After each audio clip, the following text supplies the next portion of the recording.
Okay, so here we are. Now this is what I did the other day, yesterday with the body cam on, that you guys really didn't see the whole thing. Hold on a minute, let me get down, open the door.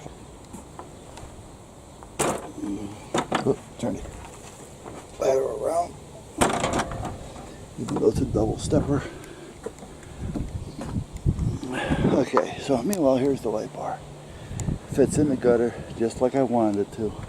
It's bolted through the gutter just like I wanted, so there's nothing breaking the seal going into the body itself.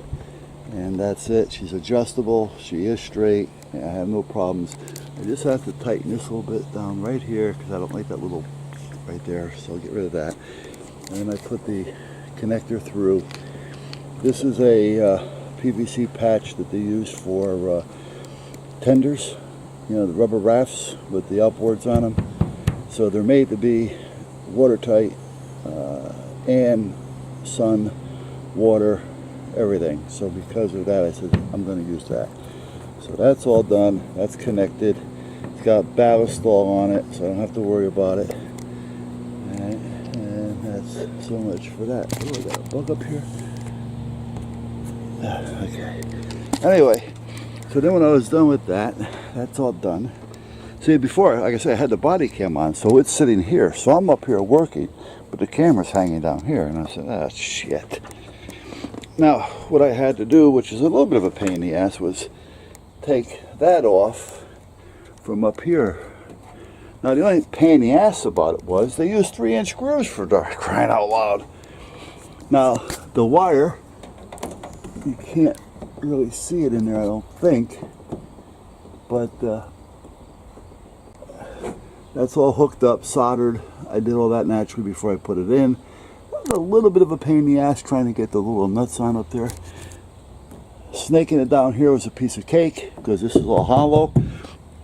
This is a plastic cover that probably went up before the seats were even in, and it's around the whole van.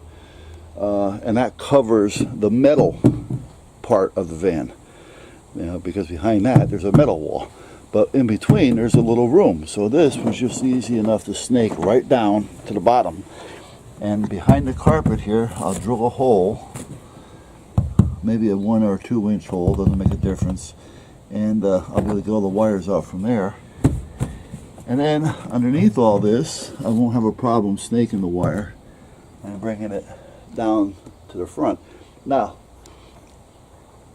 it would be easier to bring it down this side, but I don't want to have a bunch of clustered wires going up underneath the dashboard on the driver's side. It's easier to bring it up. Well, not easier. It's easier to do it on the driver's side. However, it's better to do it on the passenger side because I won't have a whole cluster screw up of wires jammed up underneath the dash on the driver's side, because the alarm's also going to go in there as well. So I'm going to have to run it down here. I'm going to have to take the threshold up on where you open the door, and I can put the wire under it and then put the threshold back down again. So a little bit more work, but definitely I think it's going to be a better choice. Well, there's the stamps. So now I got to find. Alright, so the backup lights are on. Now we just got to wire them. Now I'm not thinking that's going to be too big of a chore. All you got to do is take off the lens cover, and I'm thinking I can just drop a wire down attached to it.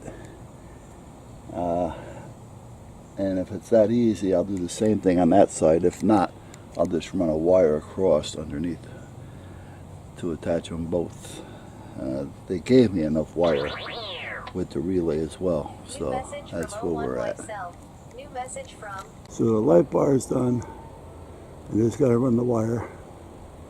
Probably get that done tomorrow. A couple lights are on. One is already hooked up. I got to hook this one up tomorrow.